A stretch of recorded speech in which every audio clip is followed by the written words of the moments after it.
October 15th, 1805. 27,000 Austrian soldiers stood in formation inside the medieval walls of Ulm, watching their commander, General Mack von Leiberich, pace the ramparts like a caged animal. The 53-year-old Austrian general stared at the hills surrounding his fortress city, hills that 5 days earlier had been empty, hills that were now crawling with French soldiers. Somewhere in the morning fog, Napoleon Bonaparte was tightening a noose that Mack hadn't even realized was around his neck until it was too late. In the command tent of the French Imperial Guard, Marshal Louis-Nicolas Davout studied the map with the intensity of a man reading his own death warrant. The 35-year-old Iron Marshal, Napoleon's most trusted corps commander, traced the Austrian positions with a calloused finger. The other marshals had gathered around the campaign table, their faces illuminated by candlelight, their expressions ranging from confusion to outright disbelief. Marshal Joachim Murat, the flamboyant cavalry commander who wore more gold braid than a peacock had feathers, was the first to speak. "This is madness. We're supposed to surround an entire Austrian army, cut their supply lines, and force their surrender without a major battle. Mack has 27,000 men behind stone walls that have stood for 800 years. We'll bleed ourselves white trying to storm those fortifications." Marshal Jean Lannes, the hot-tempered veteran of a dozen desperate battles, nodded in agreement. "Napoleon's asking the impossible. You can't capture an army without fighting it. That's not how war works. Armies fight, someone wins, someone loses. You can't just dance around an enemy and expect them to give up." What Murat and Lannes and the other sceptical marshals didn't understand, what nobody in Europe understood in October 1805, was that Napoleon Bonaparte wasn't planning to fight a conventional war. He was about to demonstrate a form of warfare so revolutionary, so psychologically devastating, that it would render traditional military thinking obsolete. He was going to prove that the greatest victory wasn't destroying an enemy army, it was making that army destroy itself through despair. The Ulm Campaign would become the gold standard for operational warfare, studied in every military academy for the next 2 centuries. It would demonstrate that maneuver could triumph over firepower, that speed could defeat strength, and that an army could be annihilated without firing more than a few scattered shots. But to understand how Napoleon achieved the impossible, we need to go back 3 months earlier to the gilded halls of Vienna, where Austrian military planners were making decisions that would doom 50,000 men to humiliation and capture. In July 1805, Austrian Emperor Francis II faced an impossible choice. Napoleon had crowned himself Emperor of France the previous year and was systematically restructuring Europe according to his vision. The ancient Holy Roman Empire, which Austria had dominated for centuries, was crumbling. The Italian territories that Austria considered rightfully theirs were falling under French control. The German states that had traditionally looked to Vienna for leadership were now signing treaties with Paris. Francis needed to act, but Austria couldn't face France alone. The military disasters of the previous wars had taught that lesson in blood. The French revolutionary armies had defeated Austrian forces repeatedly between 1792 and 1797. Napoleon himself had humiliated the Austrians in Italy in 1796 and 1797, forcing them to sign the humiliating Treaty of Campo Formio. Then came the disaster of Marengo in 1800, where Napoleon had snatched victory from the jaws of defeat through pure audacity and luck. Austria needed allies. Fortunately, Napoleon had made enemies as efficiently as he made war. Tsar Alexander the Fair of Russia, young and idealistic and convinced he was destined to save Europe from the Corsican upstart, eagerly agreed to join an anti-French coalition. Britain, perpetually terrified of French domination of the continent, opened its treasury to fund the alliance. By August 1805, the Third Coalition was formed. Austria, Russia, Britain, Sweden, and Naples united against France. The Austrian war plan seemed sound on paper. 2 Austrian armies would advance into Bavaria, which had unwisely allied with France. Archduke Charles, Austria's most capable commander, would lead the main army of 95,000 men from Italy, securing the southern approach. General Mack would lead the army of Germany, 72,000 men, through Bavaria to link up with Russian forces marching west. Together, the combined Austrian-Russian forces would number over 250,000 men, overwhelming even Napoleon's formidable Grande Armée. There was just one problem. The plan required perfect timing, and war never cooperates with timetables. Archduke Charles, who actually understood modern warfare and had studied Napoleon's campaigns obsessively, knew the plan was flawed. He argued vehemently that Austrian forces should concentrate defensively, forcing Napoleon to attack prepared positions. Charles understood that Napoleon's strength was manoeuvre, and that the way to defeat him was to deny him the opportunity for manoeuvre. But Charles was overruled by the Aulic Council, the committee of elderly aristocrats who ran Austrian military affairs from the comfort of Viennese palaces. These men, who hadn't seen combat since fighting the Turks decades earlier, believed in the traditional concepts of warfare: advance, occupy territory, maintain supply lines, engage in set-piece battles. They dismissed Charles's warnings as excessive caution. General Mack von Leiberich embodied everything wrong with the Austrian military system. He was 53 years old, had risen through the ranks through political connections rather than battlefield success, and possessed an unshakable confidence in his own abilities that bore no relationship to his actual competence. Mack's previous military experience should have disqualified him from high command. In 1799, he had served as Chief of Staff to the Russian army in Switzerland and had contributed to a catastrophic defeat. In 1805, he had helped plan the disastrous Neapolitan campaign that ended with French forces occupying the entire kingdom. But Mack possessed one quality the Aulic Council valued above competence: he was enthusiastically aggressive. While Archduke Charles urged caution, Mack promised bold action and swift victory. The Aulic Council, desperate for good news, chose to believe the man telling them what they wanted to hear. On September 2, 1805, Mack led the army of Germany across the Inn River into Bavaria. His force of 72,000 men was organised in the traditional Austrian manner: slow-moving columns burdened with enormous supply trains, accompanied by the soldiers' families, and weighed down with enough baggage to stock a small city. They advanced at the stately pace of 10 miles per day, stopping frequently to rest and forage. Mack's plan was straightforward: advance to Ulm, establish a fortified position on the Danube River, wait for the Russian army to arrive, then march together toward the Rhine to confront Napoleon. The Russians had promised to have 75,000 men at Ulm by October 20th. Together, the combined Austrian-Russian force would outnumber any army Napoleon could field. It was a sound plan. It was also based on completely false assumptions about what Napoleon was doing. In late August 1805, Napoleon Bonaparte stood on the cliffs of Boulogne, staring across the English Channel at the white cliffs of Dover. For 2 years, the Emperor had assembled the greatest invasion force since antiquity: 200,000 men in 7 corps, 2,000 boats, enough artillery to level London. The invasion of Britain was to be his crowning achievement, the final act that would make him master of Europe. Then the diplomatic situation exploded. Austria mobilized, Russia marched. The Third Coalition formed with the explicit goal of destroying French power in Europe. Napoleon's spies in Vienna sent urgent reports. Austrian armies were advancing. If he remained at Boulogne waiting for the perfect weather to cross the Channel, he would find Austrian and Russian armies marching on Paris. Napoleon made his decision with the speed that characterized all his actions.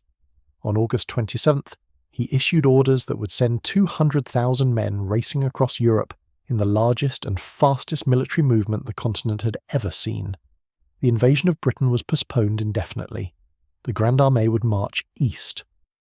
What happened next demonstrated why Napoleon Bonaparte was the most dangerous military mind in Europe. In just 22 days, he moved 200,000 men, their equipment, artillery and supplies from the English Channel to the Rhine River, a distance of over 500 miles. The speed was unprecedented. The organisation was flawless. The French moved so fast that Austrian intelligence didn't realise they were coming until it was too late. Napoleon had spent years building the Grande Armée into a revolutionary military instrument.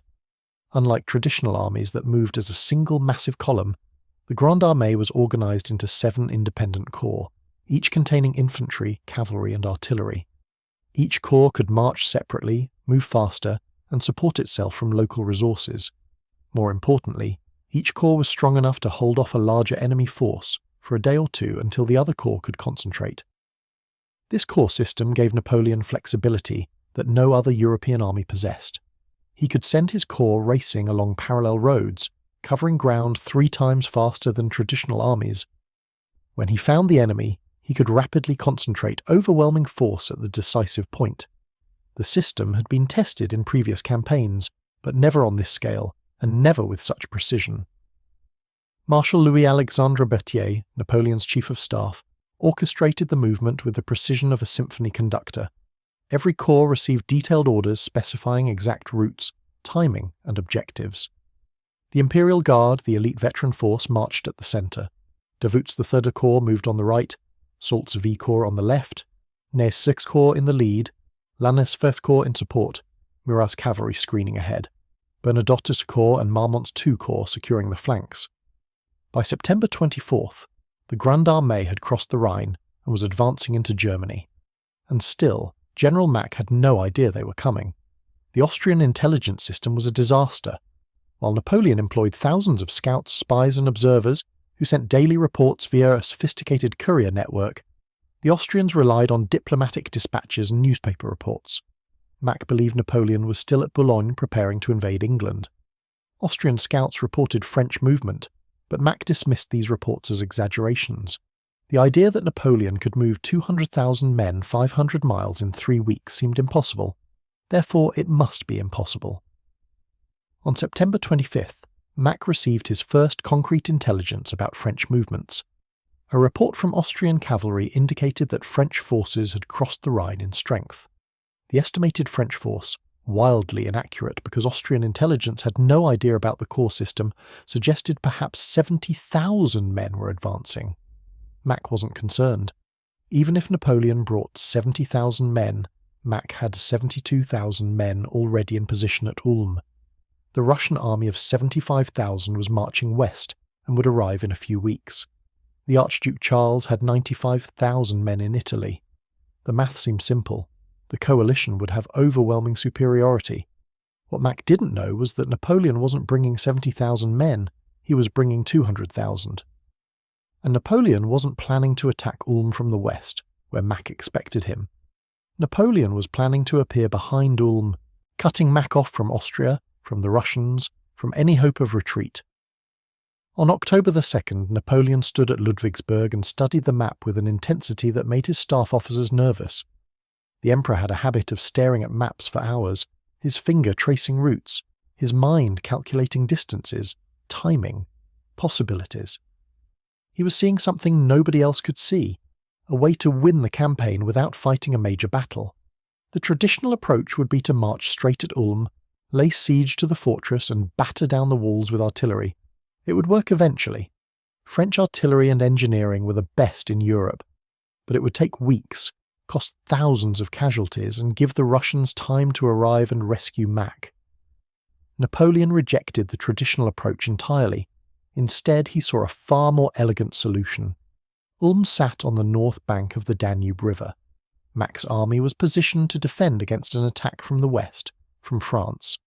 The Austrian supply lines ran east through Bavaria back toward Austria. Those supply lines were vulnerable. If French forces could cross the Danube behind Ulm, they could cut those supply lines.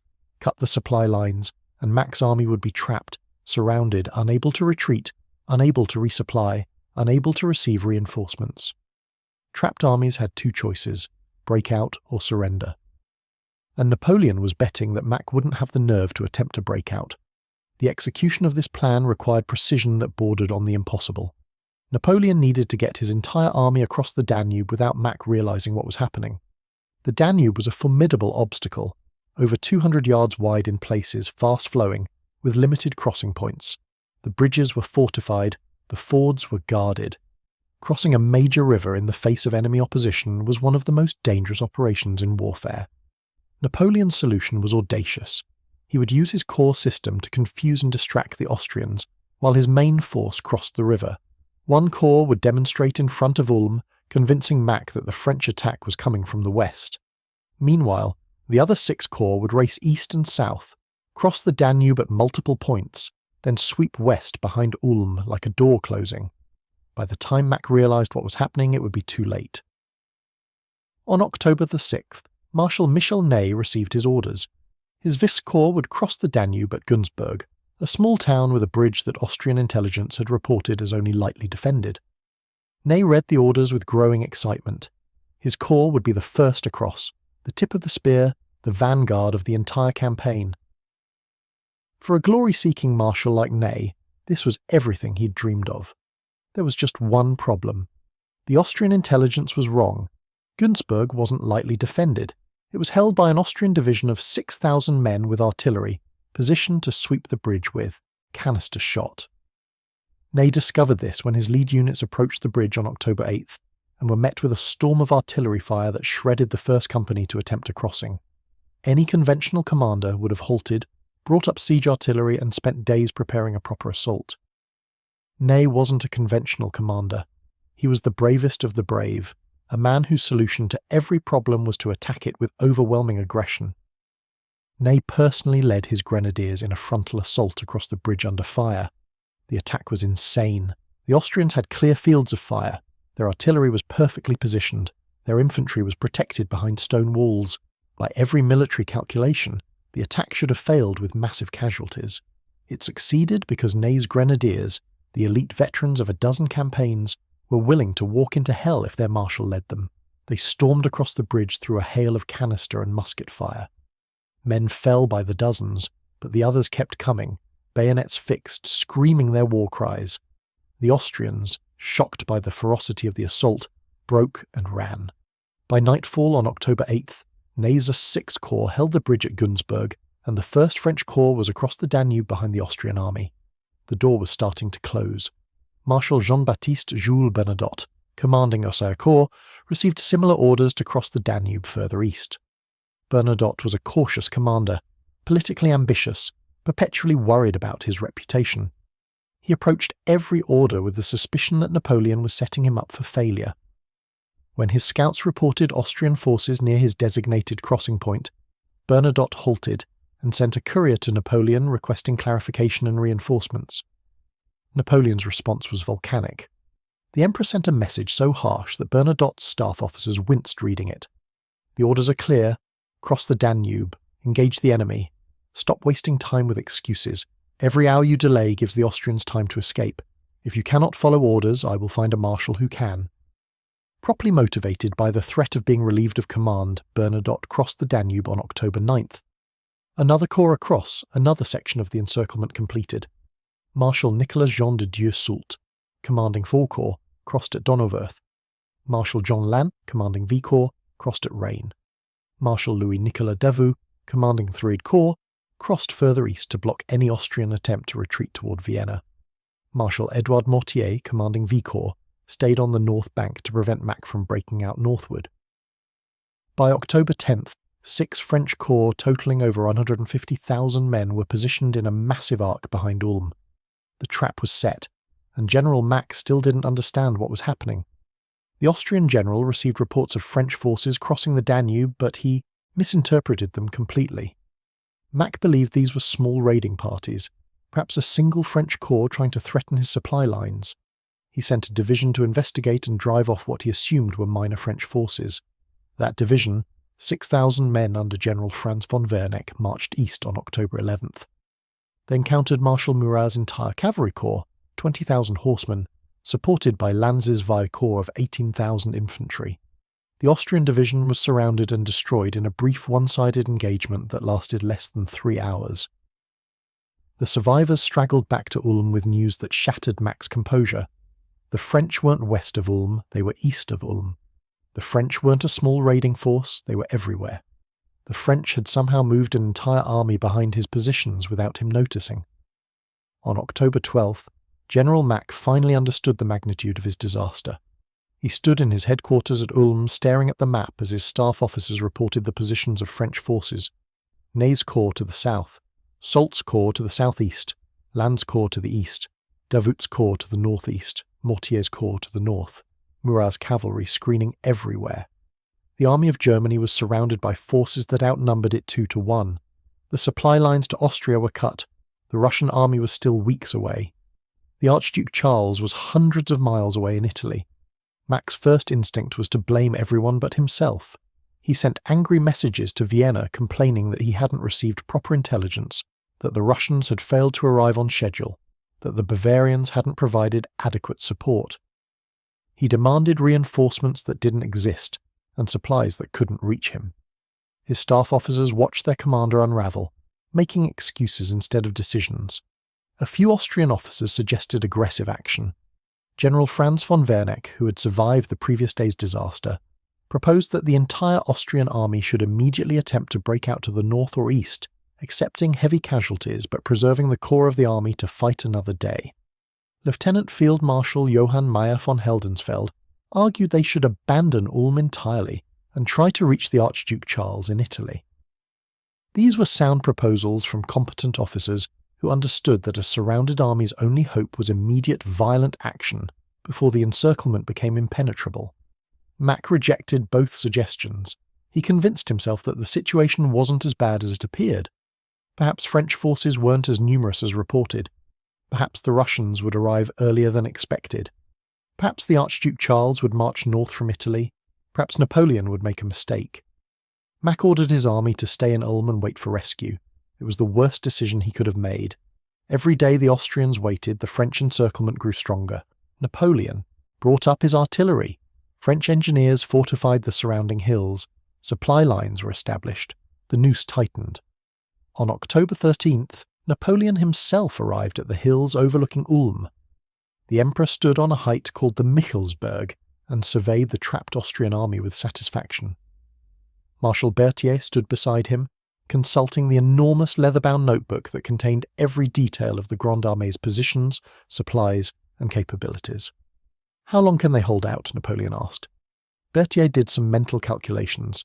They have perhaps 2 weeks of supplies if they ration carefully. Maybe 3 weeks if they slaughter the horses for meat.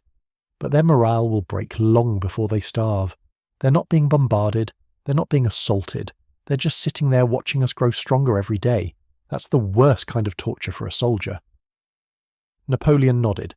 Send a message to Mack under a flag of truce. Offer him terms. He can surrender his army with honour. His men will be treated as prisoners of war according to the customs of civilized nations. Officers can keep their swords. The men will be paroled and allowed to return home once they swear not to fight against France again. Make it generous. Make it easy for him to accept. The French officer carrying Napoleon's message entered Ulm under a white flag on October 14th. He was escorted to Mack's headquarters, where the Austrian general read Napoleon's terms with trembling hands. The offer was indeed generous by the standards of the time. Mack's soldiers wouldn't be massacred. They wouldn't be marched off to die in French prison camps. They would simply go home. All Mack had to do was admit defeat. For a proud professional soldier, surrender without a major battle was unthinkable. Mack's entire identity was wrapped up in his military reputation. He had spent his career climbing the ranks, polishing his image, making political connections. To surrender to Napoleon without even attempting to fight would brand him as a coward forever. History would remember him as the general who gave up. Mack rejected Napoleon's terms. He sent back a defiant message declaring that the army of Germany would fight to the last man rather than surrender to the French usurper. It was empty bravado, and everyone in Ulm knew it. In the Austrian camps, morale collapsed. The soldiers could see French positions growing stronger every day. They could see the cooking fires of 6 French corps surrounding them. They received no news from Austria, no word about Russian reinforcements, no orders except to wait. Soldiers started deserting in small groups, slipping through the French lines at night, heading for home. Austrian officers, educated men who could read maps and understood military realities, began sending private messages to French officers asking about terms for surrender. On October 15th, a group of Austrian cavalry attempted a breakout. 6,000 horsemen, under Prince Ferdinand of Austria, launched a desperate charge toward the east, hoping to punch through French lines and reach Vienna. They almost succeeded. The Austrian cavalry, superbly trained and fighting with the desperation of doomed men, smashed through Murat's initial cavalry screen. For a few hours it looked like they might actually escape. Then they ran into Marshal Davout's third corps. Davout, the Iron Marshal, the most professionally competent of all Napoleon's subordinates, had anticipated exactly this possibility. His corps was positioned in depth, 3 divisions arranged so that if the Austrians broke through the first, they would run into the second, and if they broke through the second, they would run into the third.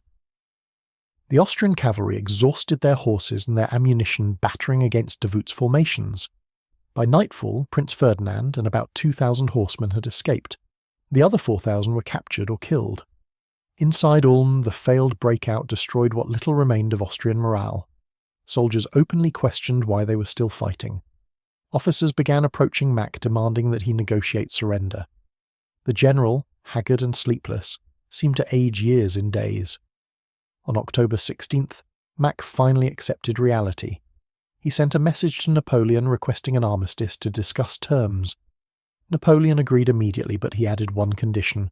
The Austrians had 1 week to surrender.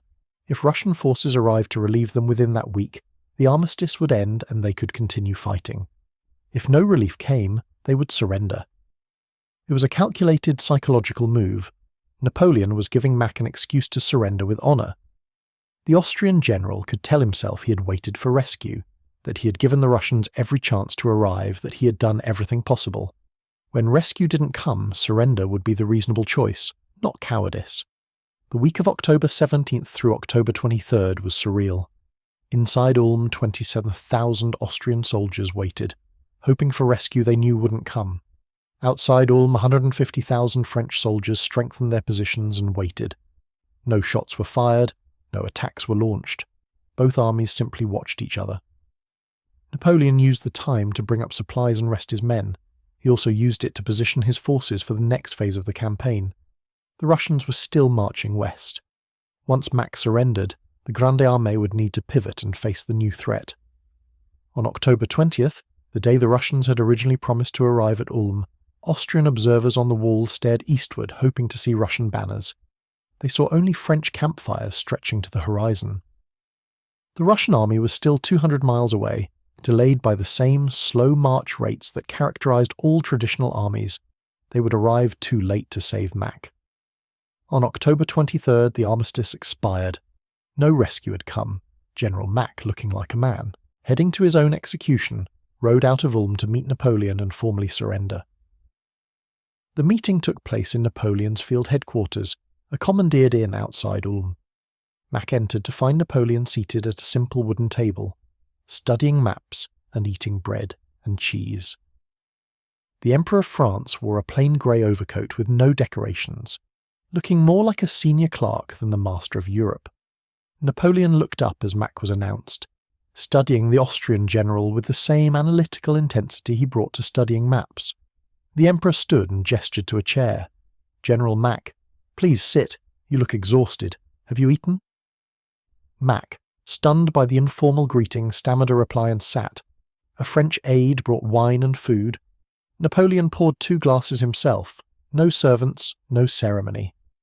"Your emperor," Napoleon began, using the title deliberately, "has placed you in an impossible position.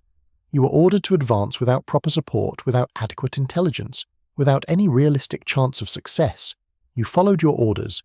That is what professional soldiers do. But now those orders have led you here." Mack found his voice. "You have demonstrated a form of warfare we did not anticipate. The speed of your movements, the coordination of your corps, the precision of your intelligence, these are not how European armies operate." Napoleon smiled. European armies have been operating the same way for a century. The same tactics that Frederick the Great used, the same ponderous columns, the same obsession with magazines and supply depots, the same predictable maneuvers.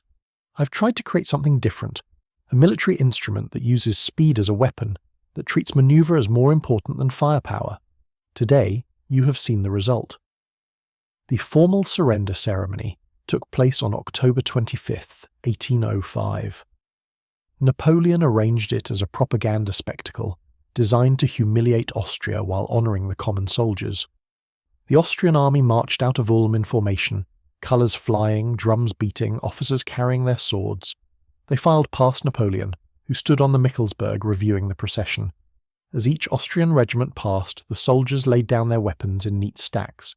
The officers surrendered their swords. The colours were furled and handed over to French representatives. Then, remarkably, Napoleon ordered that the Austrian enlisted men be released immediately.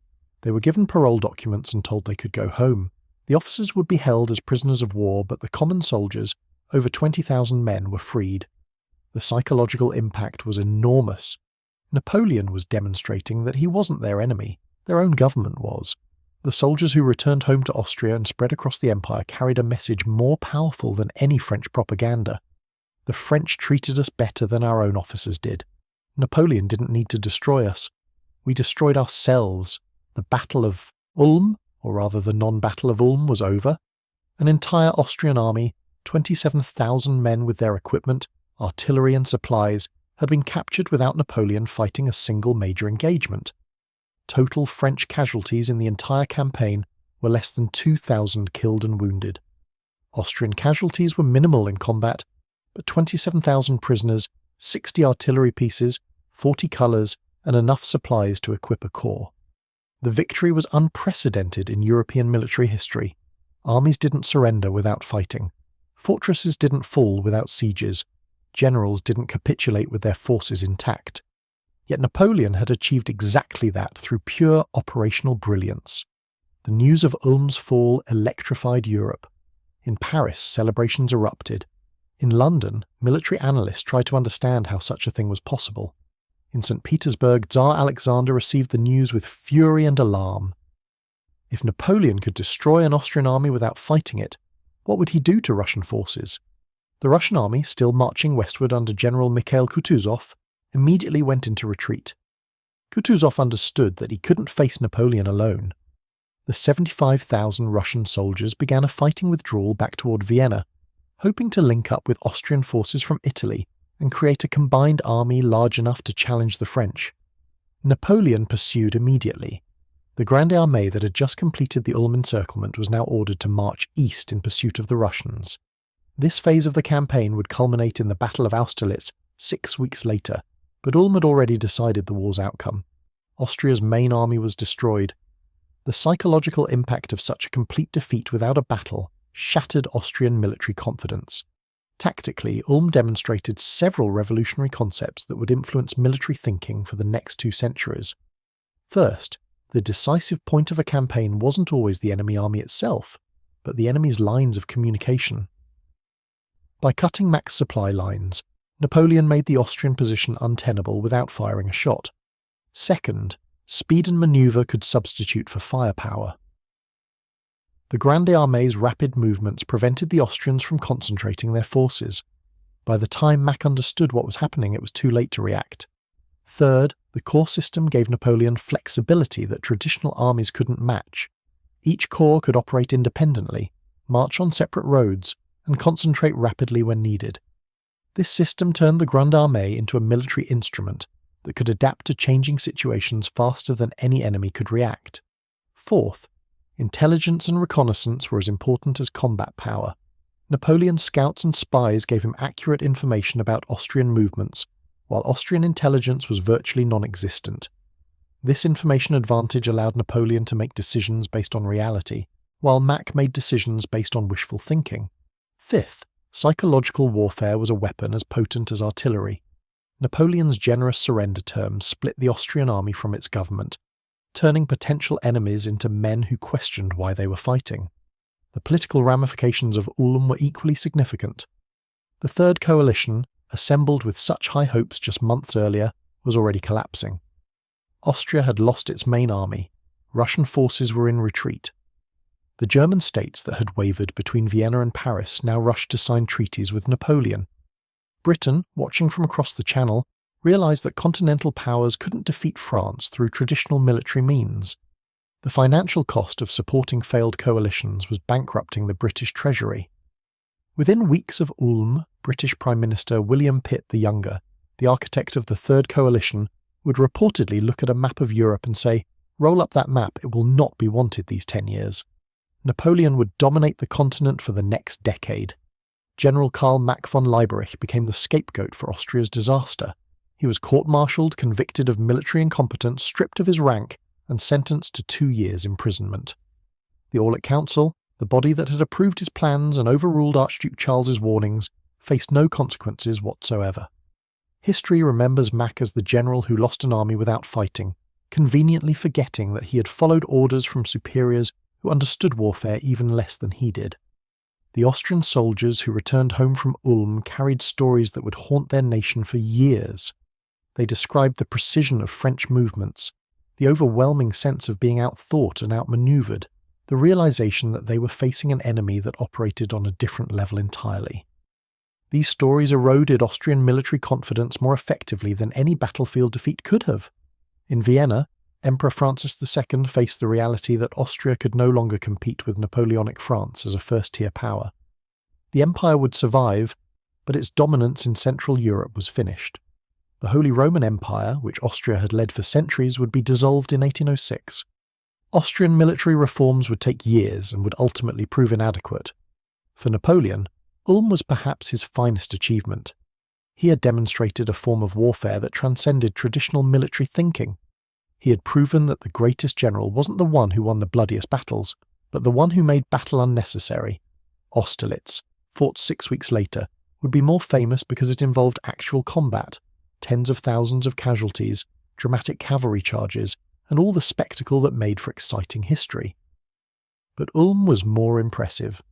It showed a level of strategic and operational brilliance that few commanders in history have matched. The Marshals who had doubted Napoleon's plan at the beginning of the campaign became true believers. Davout, who had always been Napoleon's most loyal subordinate, was confirmed in his conviction that he served a military genius. Murat, despite his glory-seeking tendencies, recognized that he had witnessed something unprecedented. Even Bernadotte, politically ambitious and often critical of Napoleon, had to admit that the Ulm Campaign was a masterpiece. The one marshal who failed to learn from Ulm was Michel Ney. The bravest of the brave had succeeded at Günzburg through sheer aggressive courage, and he drew the lesson that attacking was always the answer. 8 years later in Russia, Ney's refusal to accept that sometimes retreat was necessary would contribute to his corps being nearly destroyed during the catastrophic withdrawal from Moscow. For military theorists, Ulm became a case study that would be analysed for generations. Karl von Clausewitz, the Prussian military philosopher who would write the foundational text on war, studied the Ulm campaign extensively. He recognised it as an example of what he called decisive battle through manoeuvre, where strategic positioning made actual combat unnecessary. Antoine-Henri Jomini, the Swiss officer who served in the French army and later wrote The Art of War, used Ulm as a primary example when teaching about interior lines, concentration of force, and operational manoeuvre. Helmuth von Moltke the Elder, who would modernise the Prussian army and lead it to victory in the wars of German unification, studied Ulm and incorporated its lessons into Prussian military doctrine. The concept of Kesselschlacht, the Battle of Encirclement, became central to Prussian and later German military thinking. During World War I, German commanders repeatedly attempted to recreate Ulm's success through vast encirclement operations. They failed because warfare had changed. The railroad and telegraph had made it impossible to achieve the kind of surprise that Napoleon used. The trenches and barbed wire made manoeuvre impossible. Industrial firepower made operational warfare obsolete. Ironically, it would take another revolution in military affairs to make Ulm-style warfare possible again. In 1940, German armoured forces using tanks, aircraft and radios would recreate Napoleon's operational approach during the invasion of France. The Wehrmacht's encirclement of Allied armies at Dunkirk bore striking similarities to Ulm: rapid movement, surprise, cutting supply lines, and psychological shock. German generals explicitly cited Napoleonic operational principles when planning the campaign. The Soviet Union, studying both Napoleon and German operations, developed deep battle doctrine that emphasized operational maneuver over tactical engagement. Soviet generals in World War II repeatedly attempted massive encirclements, achieving spectacular successes at Stalingrad and in Operation Bagration, where entire German armies were surrounded and destroyed. Modern military doctrine still teaches the Ulm Campaign as the gold standard for operational warfare. The United States Army's air-land battle doctrine, developed in the 1980s, emphasized maneuver, disruption of enemy command and control, and attacking deep into enemy rear areas. These concepts trace directly back to Napoleon's principles demonstrated at Ulm. The Gulf War in 1991 provided a contemporary example of Ulm-style warfare. Coalition forces under General Norman Schwarzkopf used a massive left-hook maneuver to get behind Iraqi forces in Kuwait, cutting their supply lines and communications. The Iraqi army, surrounded and demoralized, collapsed with minimal fighting. Schwarzkopf explicitly referenced Napoleon when explaining his operational plan, but perhaps the most important lesson of Ulm isn't military, it's psychological. Napoleon understood something fundamental about human nature. Soldiers don't fight because they love war. They fight because they believe in their cause, trust their leaders, and think they have a chance of winning. Take away any of those elements, and an army becomes a collection of men who just want to go home. Mack's soldiers at Ulm stopped believing. They looked at the French position surrounding them and realized their generals had led them into an impossible situation. They watched the promised Russian reinforcements fail to arrive. They saw their supply lines cut and their hopes fade. They understood, in a way their commanders refused to accept, that continuing to fight meant dying for no purpose. Napoleon's generous surrender terms gave them permission to accept reality. By treating them as honourable soldiers who had simply been outmanoeuvred, Napoleon let them surrender without shame. The psychological brilliance of this approach cannot be overstated. Those 20,000 Austrian soldiers went home and told everyone they met that the French weren't monsters, that Napoleon wasn't a tyrant, that the real enemy was their own incompetent leadership. This psychological victory was more valuable than any battlefield triumph. It undermined Austrian military morale for years. It made future Austrian soldiers question whether their commanders knew what they were doing. It planted seeds of doubt that would bear fruit in future campaigns, when Austrian armies would collapse faster than their actual combat losses justified. The Ulm Campaign also revealed the critical importance of institutional competence. The French army in 1805 was a professional force built on merit. Marshals like Davout, Lannes, and Soult had risen through the ranks based on demonstrated ability in combat. They understood modern warfare because they had learned it through hard experience. The staff system, led by Berthier, was efficient and professional. The Austrian army was still an aristocratic institution, where birth mattered more than competence. The Aulic Council was filled with elderly nobles whose understanding of warfare came from textbooks written decades earlier. Mack himself had been promoted through political connections rather than battlefield success.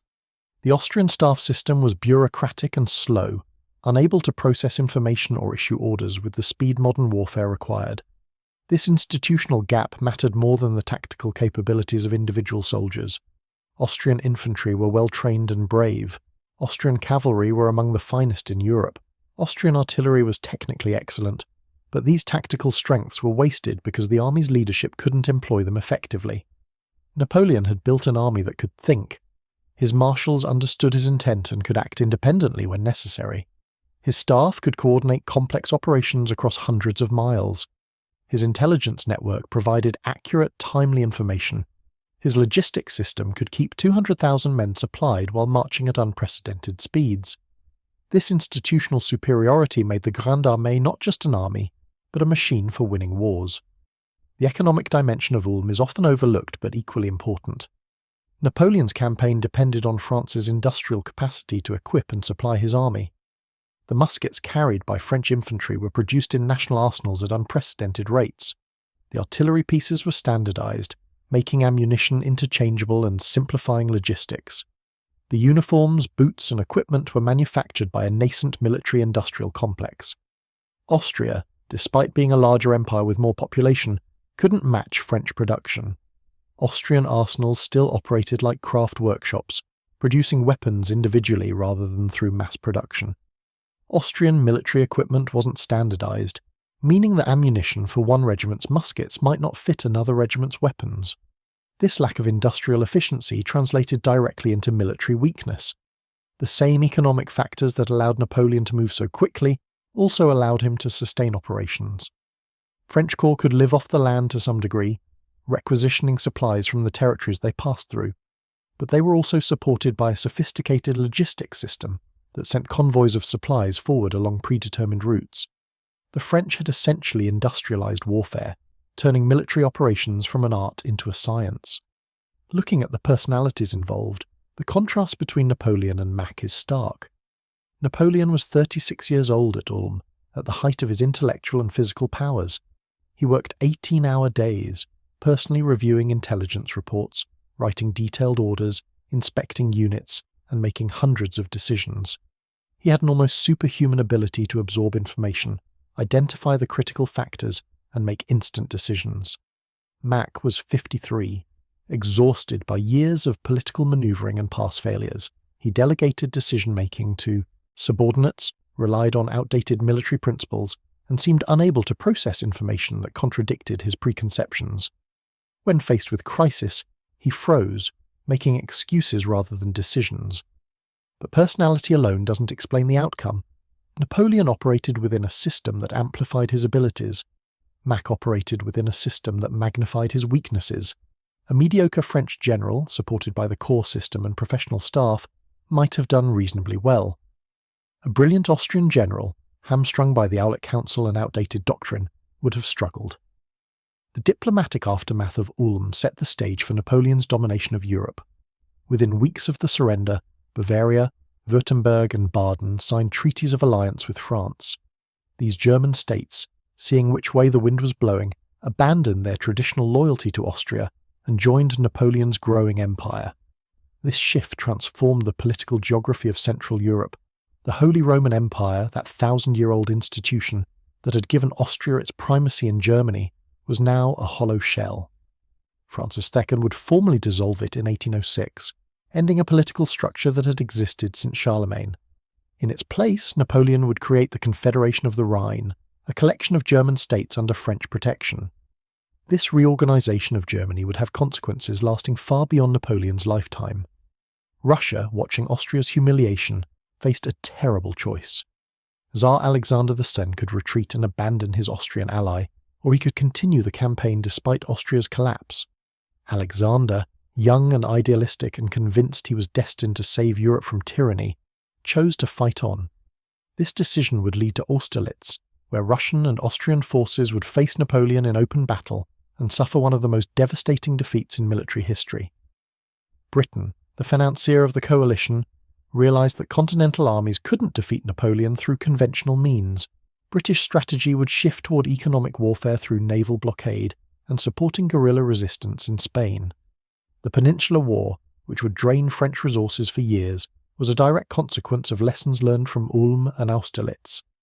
For students of military history, Ulm raises fascinating counterfactual questions. What if Mack had attempted a breakout immediately upon discovering the French encirclement? What if the Russians had arrived 2 weeks earlier? What if the Archduke Charles had been given command instead of Mack? What if Austrian intelligence had detected French movements earlier? The most intriguing counterfactual is whether a more competent Austrian commander could have avoided the trap entirely.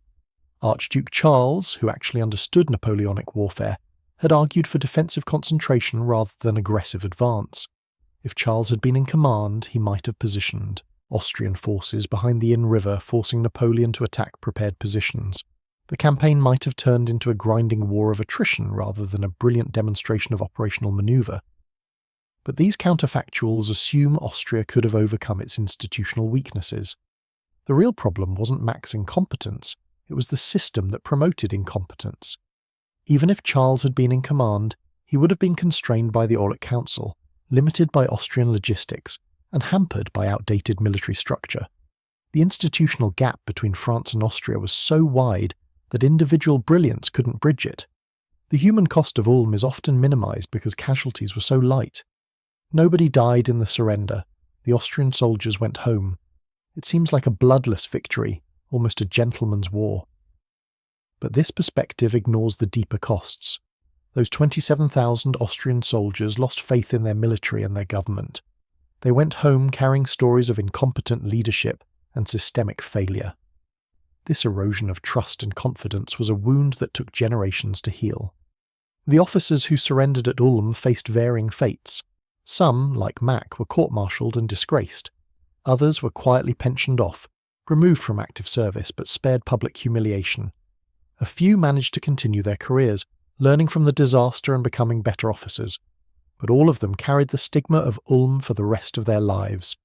The enlisted men who returned home found themselves objects of pity and mockery. They had surrendered without fighting.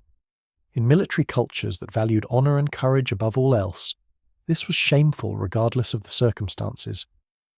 Many of these soldiers never spoke of their experience, burying the memory of that October when they had been outmanoeuvred and abandoned by their own commanders. Napoleon himself viewed Ulm as one of his finest achievements, and he was right to do so. In later years, exiled on St. Helena, he would reflect on his campaigns and consistently rank Ulm among his best work. He understood that, while Austerlitz was more spectacular and Jena more crushing, Ulm demonstrated a level of operational artistry that transcended conventional military thinking.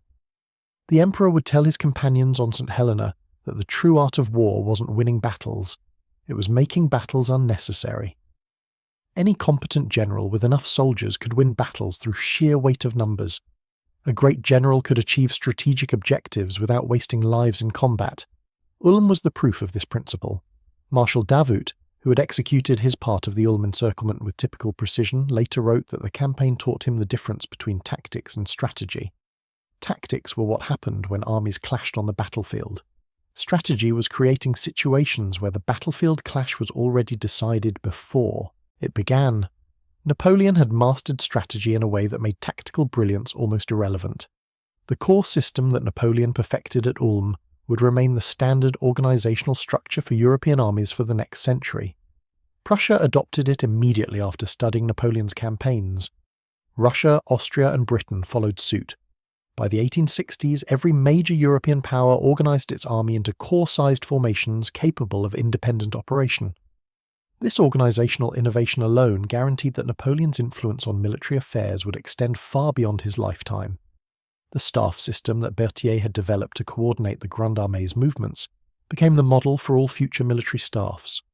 The Prussian General Staff, which would become the most sophisticated military organization of the 19th century, was explicitly based on studying how Berthier had coordinated 7 corps operating across hundreds of miles.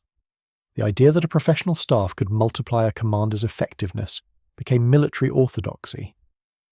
The intelligence and reconnaissance methods Napoleon employed at Ulm established principles that remain relevant today. The concept of continuous reconnaissance, where scouts and spies constantly feed information to commanders, became standard practice. The idea that information dominance could be as important as numerical superiority influenced military thinking into the modern era. Today's military emphasis on intelligence, surveillance, and reconnaissance traces directly back to Napoleon's methods. Looking at Ulm from a 21st century perspective, what's striking is how thoroughly Napoleon anticipated modern operational warfare. His use of multiple corps operating along parallel lines resembles modern combined arms operations. His emphasis on speed and surprise matches current military doctrine. His focus on disrupting enemy command and control rather than destroying enemy forces sounds like contemporary military theory. The man was 200 years ahead of his time, but Ulm also revealed Napoleon's limitations as a strategist. He was brilliant at operational warfare, the art of winning campaigns. He was less skilled at grand strategy, the art of winning wars. Ulm destroyed an Austrian army and forced Austria to make peace temporarily. But it didn't address the fundamental problem that Britain would continue funding coalitions against France, that Russia would remain hostile, that the rest of Europe would unite against French domination. Napoleon's operational brilliance let him win campaign after campaign, but each victory created new enemies and deepened existing hostilities.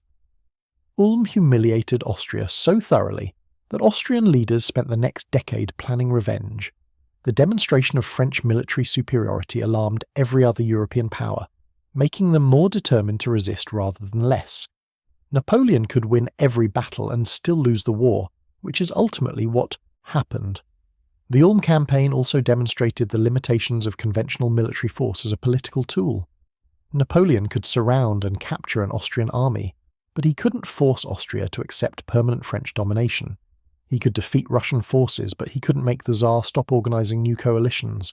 Military victories didn't translate into political solutions because the other European powers weren't fighting for territory or trade advantages. They were fighting against what they saw as revolutionary chaos threatening the established order. This mismatch between military means and political ends would ultimately doom Napoleon's empire. He was too good at winning campaigns and not good enough at building lasting political settlements. Ulm was a military masterpiece, but a political failure. The campaign convinced Napoleon he could solve any problem through operational brilliance, leading him to increasingly ambitious and ultimately catastrophic ventures like the invasion of Russia. For military professionals today, Ulm remains endlessly fascinating because it represents warfare at its most elegant. No massive casualties, no prolonged siege, no desperate last stands, just pure operational artistry, moving forces in space and time to create an inescapable trap. It's the military equivalent of a perfect chess game where one player resigns because they can see checkmate is inevitable. Modern military academies still teach Ulm as the ideal operational campaign. Staff officers study the coordination between corps. Strategists examine how Napoleon converted strategic objectives into operational plans. Intelligence officers analyse how French reconnaissance dominated Austrian intelligence. Logistics officers marvel at how the Grande Armée sustained its rapid advance. Every aspect of the campaign offers lessons for contemporary military operations. The Ulm Campaign also serves as a warning about institutional decay. Austria in 1805 had all the resources needed to compete with France: more population, larger economy, strong military traditions. But institutional incompetence at every level transformed these advantages into disadvantages. The Aulic Council's bureaucratic paralysis, Mack's intellectual rigidity, the Austrian intelligence system's failures, these institutional weaknesses mattered more than material factors. Organisations today, whether military, corporate or governmental, face the same challenge. Having resources isn't enough. You need systems and processes that let you use those resources effectively. You need leaders who can adapt to changing circumstances. You need institutional cultures that reward competence and punish incompetence. Austria failed on all these dimensions, and no amount of brave soldiers or excellent artillery could compensate for systemic failure. The personal tragedy of General Mack deserves some sympathy. He was a man of limited abilities placed in a position far beyond his capabilities. His superiors in Vienna gave him an impossible mission, inadequate support and false information. When he failed, they made him the scapegoat while taking no responsibility themselves. Mack was guilty of incompetence, but he was also a victim of a broken system that promoted him beyond his abilities and then abandoned him when he failed. History remembers Mack as a fool, but he wasn't uniquely incompetent. He was an average officer in an outdated military system facing a revolutionary genius backed by institutional excellence. Most generals in Mack's position would have suffered similar fates. The Austrian disaster at Ulm wasn't about one man's failures, it was about systemic inferiority meeting revolutionary innovation. The Austrian soldiers who marched out of Ulm and laid down their weapons weren't cowards. They were professional soldiers who found themselves in an impossible situation through no fault of their own. They had marched where ordered, fought when told to fight, and held their positions until their commanders surrendered. Their failure wasn't moral or individual, it was institutional and systemic. These men returned to their homes across the Austrian Empire carrying a burden of shame that they didn't deserve. They had done their duty. Their commanders had failed them. Their government had failed them. The military system had failed them. But in military cultures that valued victory above all else, these distinctions didn't matter. They had surrendered, therefore they were tainted. In the decades after Ulm, the Austrian military underwent painful reforms. Archduke Charles, finally given the authority he should have had in 1805, reorganised the army along more modern lines. The Aulic Council was reformed. Training improved. The staff system was modernised. By 1809, when Austria fought France again, the Austrian army was a much more competent force. They would lose again, but they would fight effectively and earn Napoleon's respect. But these reforms came too late to help the men of Ulm. They had been sacrificed to teach lessons that their superiors should have learned years earlier. Their humiliation purchased institutional knowledge that benefited the next generation of Austrian soldiers. That's cold comfort for men who went to their graves carrying the stigma of surrender. For Napoleon, Ulm represented the peak of his operational abilities. He would fight larger battles, campaign across greater distances, command even more soldiers, but he would never again achieve such a perfect demonstration of operational art. The later campaigns lacked Ulm's elegance, its economy of force, its bloodless perfection. Perhaps this perfection was ultimately limiting. Ulm convinced Napoleon that manoeuvre alone could win wars, that operational brilliance could solve any problem. This belief would lead him to increasingly risky campaigns, where the elegant solutions that worked at Ulm weren't possible. In Spain, he would discover that guerrilla warfare couldn't be defeated through operational manoeuvre. In Russia, he would learn that some countries were too vast to encircle. At Leipzig, he would face enemies who had finally learned to counter his methods. But in October 1805, standing on the Misselberg watching the Austrian army march out of Ulm in defeat, Napoleon had every reason for confidence. He had just achieved what his marshals thought impossible. He had captured an entire army without fighting a major battle. He had demonstrated a form of warfare so revolutionary that it would influence military thinking for 2 centuries. He was 36 years old and master of Europe. The Ulm Campaign lasted exactly 23 days from the first French crossing of the Danube to the final Austrian surrender. In that brief span, Napoleon redefined what was possible in warfare. He proved that intelligence and speed could defeat numerical strength. That maneuver could substitute for firepower. That psychological pressure could be as effective as artillery bombardment. That the greatest general wasn't the one who won the bloodiest battles, but the one who made battle unnecessary. Marshals like Murat and Lannes, who had doubted the plan, learned to trust Napoleon's strategic vision. Marshal Davout, already Napoleon's most loyal subordinate, had his faith confirmed. The Grande Armée, which had executed the complex manoeuvres with precision, proved itself the finest military instrument in Europe, and Europe learned that Napoleon Bonaparte wasn't just a brilliant tactician, he was a revolutionary strategic thinker who had transcended conventional military wisdom. The lessons of Ulm echo through military history. In 1940, German panzer divisions would use similar operational methods to defeat France. In 1991, coalition forces would employ comparable maneuvers to liberate Kuwait. Today's military doctrine still emphasizes the principles Napoleon demonstrated at Ulm: speed, surprise, maneuver, concentration of force at the decisive point, and the psychological dimension of warfare. General Mack von Leiberick thought Ulm was impossible. His officers thought it was impossible. The Austrian government thought it was impossible. The idea that an entire army could be surrounded and forced to surrender without a major battle seemed to violate everything they understood about warfare. It was impossible, until Napoleon proved it wasn't. Until 8 French corps moved faster than anyone thought possible, crossed a major river behind enemy lines, and closed a trap that swallowed 27,000 men. Until operational brilliance replaced battlefield carnage as the path to victory. Until the flying milk bottles stopped being objects of derision and became instruments of terror. Until the laughter died and only the thunder remained.